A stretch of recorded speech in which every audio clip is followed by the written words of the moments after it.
Snow white अपने कमरे में आराम से सो रही थी। उसने ख्वाब में देखा कि एक हिरन तेज़ी से दौड़ता चला जा रहा है। वो एक पहाड़ पर चढ़ गया और फिर एक गार के सामने पहुंचकर अचानक गायब हो गया। अचानक स्नो वाइट की आंख खुल गई। वो सोचने लगी आखिर इस ख्वाब का क्या मतलब हो सकता है। वो काफ़ी देर तक सोचती रही और किसी नतीजे पर ना पहुंच सकी, और ये सोचकर फिर सो गई कि कल नजूमी से इस ख्वाब के बारे में मालूम करेगी। अगले रोज़ उसने शाही नजूमी को तलब किया और उससे बोली, मैंने एक ख्वाब देखा है। कैसा ख्वाब बेटी? मैंने एक हिरन देखा है। वो कहाँ था? वो पहाड़ पर था और तेजी से चढ़ता हुआ एक गार के सामने पहुंचकर गायब हो गया। और क्या क्या किया इसने? बस इतना ही देखा था मैंने, इसके बाद मेरी आंख खुल गई। अच्छा ठीक है, मैं अभी पता लगाता हूँ। उस गार में जरूर कोई राज है। कैसा राज? ये तो वहाँ जाकर ही पता चल सकता है। कहाँ है वो गार, कहाँ है? हमारे ही मुल्क में है। वहाँ का लंबा सफर है, लेकिन मैं वहाँ जरूर जाऊंगी और वो राज मालूम करूंगी। हाँ ठीक है, मैं भी आपके साथ चलूंगा। उसी रोज़ स्नो वाइट कुछ शाही लोगों के साथ रवाना हो गई। उन लोगों को पहाड़ के पास पहुंचने में 2 दिन लग गए। जब वो ऊपर चढ़ने लगे तो अचानक तेज़ हवा चल पड़ी और उन लोगों के लिए ऊपर चढ़ना नामुमकिन हो गया। कुछ लोग तो तेज़ हवा की वजह से गिर गए। स्नो वाइट को कुछ मुहाफिजों ने अपने घेरे में ले रखा था, इसलिए वो महफूज रही। कुछ देर बाद हवा रुक गई। वो लोग एक बार फिर पहाड़ पर चढ़ने लगे, लेकिन फिर उसी वक्त जल्जला आ गया। पूरा पहाड़ कांपने लगा। सब लोग घबरा कर बैठ गए। ये तो बड़ा तेज तूफान था हवा का। हाँ, आज तक इतनी तेज हवा से वास्ता नहीं पड़ा। चलो खैर, अब ऊपर चलते हैं। भाई सुनो, अब जरा रुक गया है, अब हम ऊपर की तरफ चलते हैं। कुछ देर बाद जल्जला रुक गया। वो सब एक बार फिर पहाड़ पर चढ़ने लगे, लेकिन फिर अब एक मुसीबत आ गई। बहुत तेज़ बारिश होने लगी। पहाड़ पर से भी बहुत पानी नीचे आने लगा। वो सब लोग इस सूरत हाल से घबरा गए और एक बड़े गार में आकर पनाह ली। बारिश बहुत देर तक होने के बाद रुक गई। वो लोग गार से बाहर आ गए। इस तमाम सूरत हाल पर स्नो वाइट ने गौर किया और कैथराइन से बोली, जो कि उसकी सहेली थी और उसके साथ थी। मुझे मामला कुछ गड़बड़ लगता है। क्या मतलब? तुमने गौर किया कि हमने जितनी बार भी ऊपर चढ़ने की कोशिश की, कोई मुसीबत आ गई। हाँ, ये बात तो है। मुझे तो ये महसूस होता है कि हमें ऊपर जाने से रोका जा रहा है।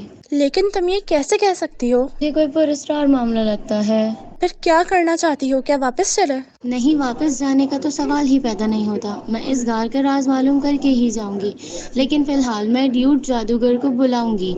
अगर कोई पुरस्कार मामला हुआ तो वो हमें बता देगा।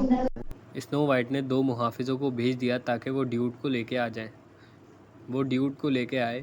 देखो, यहाँ मुझे कोई पुरस्कार मामला लगता है। कैसा पुरस्कार मामला? मुझे शक है कि हमें ऊपर जाने से रोका जा रहा है। तुम अपने जादू से पता लगाओ, क्या मेरा शक दुरुस्त है या कुदरती आफत है। मैं अभी पता करता हूँ।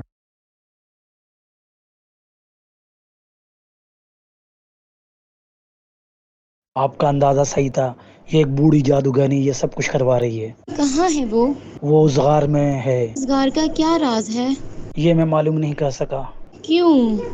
इसलिए कि बूढ़ी जादूगर ने ये खतरनाक जादू किया हुआ है। फिर अब तुम क्या कर सकोगे?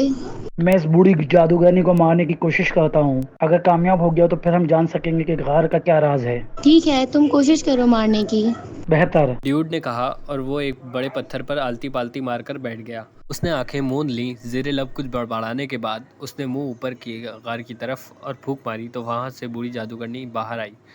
वो बड़ी खौफनाक थी। उसके बाल खुदरू झाड़ियों की तरह खड़े थे और आंखें अंगारों की तरह सुर्ख और बड़ी बड़ी थीं। वो उड़ती हुई नीचे आई और ड्यूड के सामने पहाड़ पर उतर गई।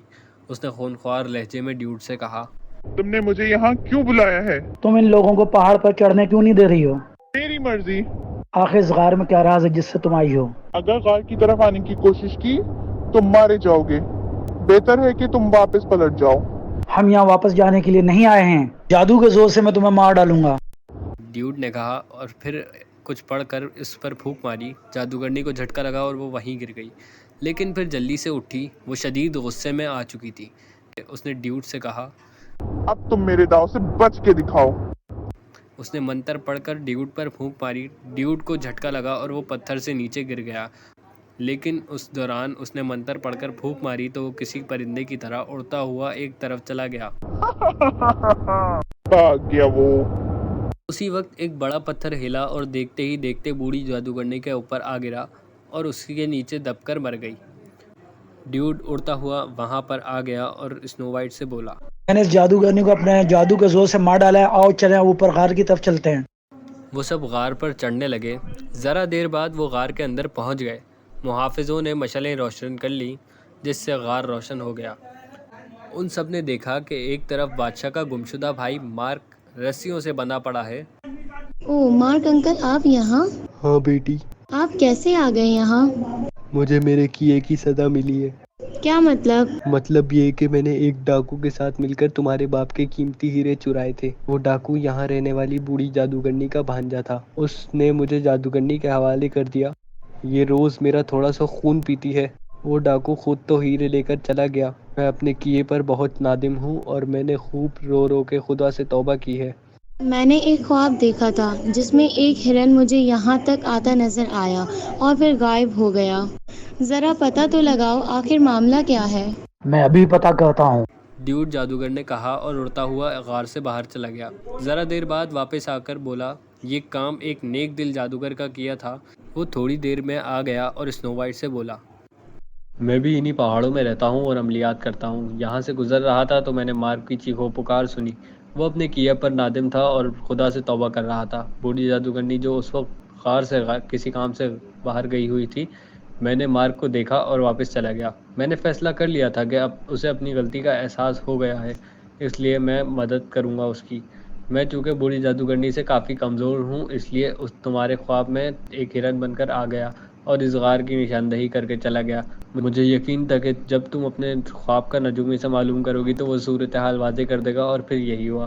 خیر، یہ بڑی خوشی کی بات ہے کہ وہ جادوگرنی ماری جا چکی ہے۔ اسنو وائٹ نے بوڑھے جادوگر کا دل سے شکریہ ادا کیا۔ وہ اپنے پہاڑ کی طرف جانے لگا جبکہ سب لوگ نیچے اترنے لگے۔ وہ لوگ محل پہنچ گئے۔ بادشاہ اپنے بھائی سے مل کر بہت خوش ہوا۔ مارک نے اس سے معافی بھی مانگ لی۔ بادشاہ نے اسے معاف کر دیا اور گلے سے بھی لگایا۔ مارک نے آئندہ لالچ کرنے سے بھی توبہ کی۔ سب لوگ بہت خوش تھے۔ بادشاہ نے مارک کے آنے کی خوشی میں ایک جشن کا اہتمام کیا جس میں بہت ہلا گلا ہوا اور خوشی منائی گئی۔